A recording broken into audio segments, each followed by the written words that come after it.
Si Grant Amato ang bunsong anak sa isang pamilya ng matagumpay na mga propesyonal na nagtatrabaho sa larangan ng medikal. Ang kanyang ama na si Chad, ay isang clinical pharmacist, at ang kanyang ina na si Margaret, ay nagtrabaho bilang isang operations manager, na nangangasiwa sa mga medical coder. Mayroon din siyang dalawa pang kapatid, si Jason, ang panganay, at si Cody, ang gitna. Si Jason ay nanirahan sa ibang lugar. Si Grant at Cody ay malapit na lumaki. Magkasama silang sumali sa kanilang high school weightlifting team. Ang dalawa ay hindi mapaghihiwalay. Nag-aral sila sa nursing school at nang maglaon ay magkasama sila sa isang nurse anesthetist school. Nakumpleto ni Cody ang programa, nabigo naman si Grant sa pag-aaral sa anesthesiology. Sa kanyang nursing degree, nakakuha si Grant ng posisyon bilang nurse sa Advent Health Orlando. Gayunpaman, noong Hunyo taong 2018, napag-alaman na si Grant ay nagbigay ng labis na sedative na propofol sa mga pasyenteng pinaniniwalaan niyang hindi nabibigyan ng sapat na pamamahala sa pananakit. Bilang resulta ng paglabag na ito, si Grant ay tinanggal mula sa ospital at kalaunan ay inaresto ng Orlando Police para sa grand larceny. Sa kabutihang palad para kay Grant, tumanggi ang ospital na sundin ang legal na proseso at naiwasan ni Grant ang mga kasong kriminal. Matapos matanggal sa trabaho sa kanyang nursing at maaresto, nakita ni Grant na imposibleng makakuha ng trabaho sa kanyang larangan. Kalaunan ay nagpasya si Amato na subukang pagkakitaan ang isa sa kanyang mga libangan sa pamamagitan ng streaming sa Twitch. Nag-alok sina Chad at Cody na tulungan si Grant na makapagsimula. Ipinahiram nila kay Grant ang mga credit card nila para makabili siya ng mga kinakailangang kagamitan at mapatakbo ang kanyang channel. Tuldok. Ngunit sa kabila ng malaking bayarin sa mga credit card ng kanyang ama at kapatid, si Grant ay hindi umuunlad bilang isang tagalikha ng nilalaman ng Twitch. Bihira siyang mag-stream at kumita lang siya ng mas mababa sa $150 bawat buwan mula sa mga manunood. Sa halip na magtrabaho, dahan-daang nilublab ni Grant ang kanyang sarili sa mundo ng mga babaeng na nag-stream sa isang live na madla na nagbabayad sa kanila para sa pag-uusap at erotikong libangan.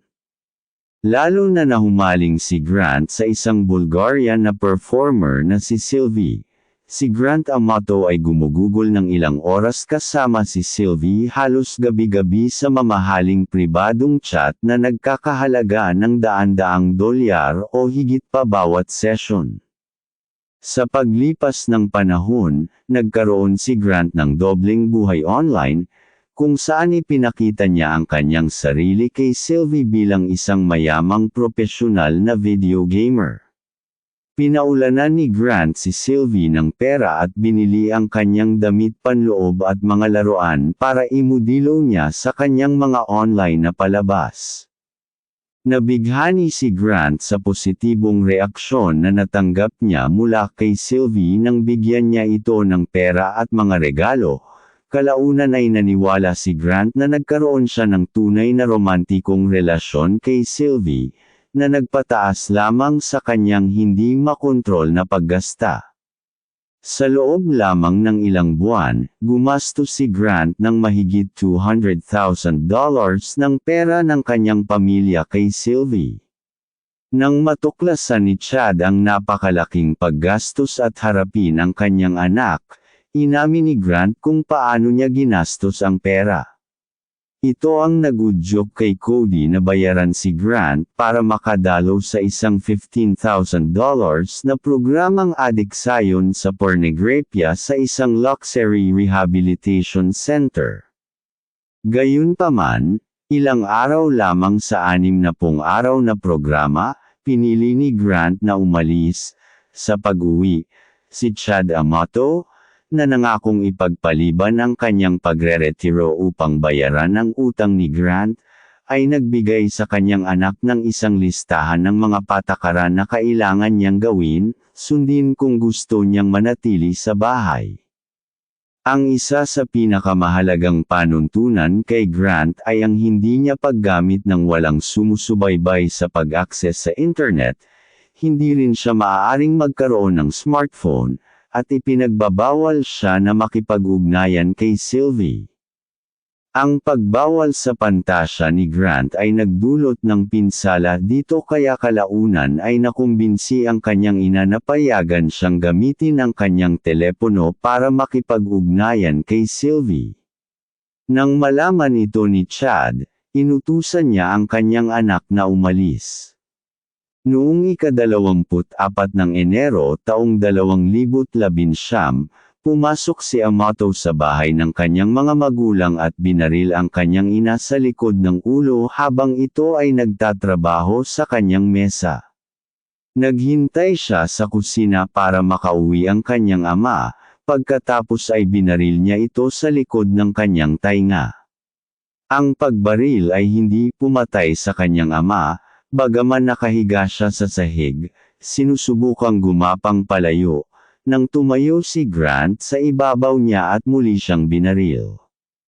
Ini-unlock niya ang telepono ng kanyang ama gamit ang fingerprint nito, pagkatapos ay hinikayat si Cody sa bahay.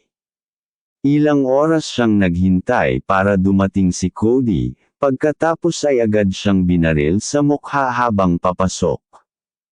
Pagkatapos ay itinanim ni Grant ang baril at holster sa katawan ni Cody upang subukan at linlanggan ang mga pulis na maniwala na si Cody, hindi si Grant, ang pumatay sa kanilang mga magulang bago kitilin ang kanyang sariling buhay. Nabigo si Cody Amato na magpakita sa kanyang trabaho bilang isang nurse anesthetist. Labas ito ng karakter para sa ambisyosong 31 anyos na medikal na propesyonal na karaniwan ng maagang dumating, nakipag-ugnayan ang kanyang mga katrabaho sa kasintahan ni Cody, na hindi rin siya mock-contact at nag-udyok sa kanila na hilingin sa pulisya na suriin ang bahay ni Amato kung saan siya nakatira, kanyang mga magulang at nakababatang kapatid. Agad na rumspond ang mga opisyal, pagdating sa malawak na ari-arian noong 9:17 a.m., at pagpasok sa bahay, unang natagpuan ng mga pulis ang 59 anyos na si Chad Amato, ama ni Cody, na nakaharap sa sahig ng kusina na may nakamamatay na sugat ng baril. Natuklasan ng mga opisyal ang katawan ni Cody sa isang palapag ng storage room, at ang 61 anyos na si Margaret Amato ay bumagsak sa ibabaw ng desk ng kanyang opisina na may maliwanag na tama ng bala sa ulo. Halos lahat ng miyembro ng pamilya Amato na nakatira sa bahay ay patay na. Ngunit may isang miyembro ng pamilya na hindi matagpuan, ang kapatid ni Cody na si Grant. Matapos subaybayan si Grant Amato sa isang malapit na hotel, dinala siya ng pulisya para sa pagtatanong. Nalaman ng pulisya ang tungkol sa napakalaking utang ni Grant at may problemang relasyon siya sa kanyang ama. Ipinaliwanag ni Amato ang mga puntong ito, na sinasabi sa mga opisyal na inutusan siya ng kanyang ama na umalis at sinabi sa kanya ni Cody, na siya na ang bahala dito.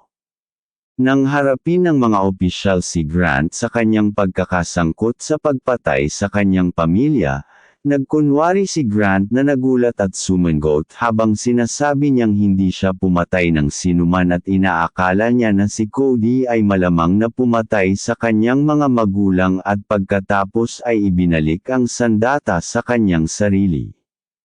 Ang pagtatangkang paglipat ng sisi kay Cody ay inaasahan ng mga investigador na sasabihin ni Grant dahil nang pinag-aralan ang pinangyarihan ng krimen at napagpasyahan na ito bilang isang staged as a murder-suicide.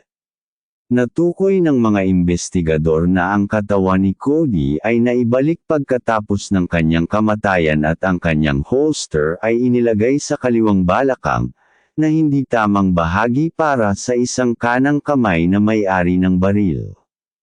Ngunit dahil walang makuhang pag-amin, napilitan ng pulisya na palayain si Grant hanggang sa makabuo sila ng higit pang ebidensya.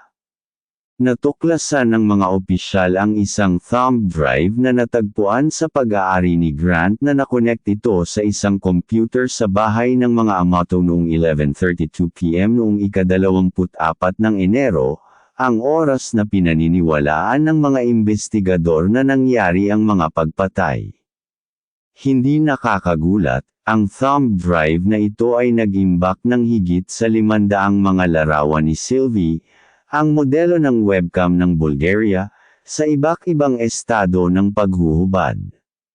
Naaresto si Grant. Ang thumb drive ay isang mahalagang piraso ng ebidensya, na naglagay kay Grant sa tahanan ilang sandali matapos ang mga pagpatay. Sa panahon ng paglilitis, tinawag ng mga taga-usig si Geraldine Blay bilang saksi.